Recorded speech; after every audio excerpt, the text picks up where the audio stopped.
ইউনিভার্সাইটির নতুন ভিডিওতে আপনাদের স্বাগতম। আজকে আমরা দেখব রিবন মিসম্যাচ এরর্স। দেখেন এই যে কালার রিবন আমি খুলে ব্ল্যাক রিবন লাগাইছি, চিপটাও ব্ল্যাক লাগানো হয়েছে।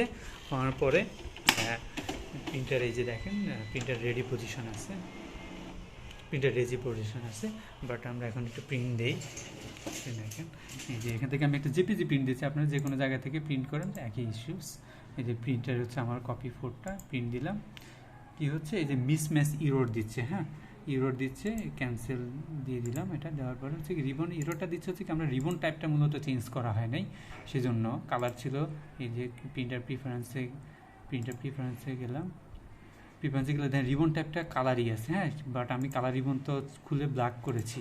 তো সেম ক্ষেত্রে ব্ল্যাকটাও যখন লাগাবেন, মানে ব্ল্যাকটা যখন লাগানো থেকে আবার কালারে যখন নেবেন তখন এই রিবন টাইপটা চেঞ্জ করে নিতে হয়, যার কারণে মূলত আমাদের এই মিসম্যাচ ইরোর দিতেছে। ওকে দিলাম, এই ঠিক আছে। এই যে প্রিন্ট দিলাম, প্রিন্ট নিল, প্রিন্টার সে প্রিন্ট নিল, নাহলে এতক্ষণ প্রিন্ট নিচ্ছিল না।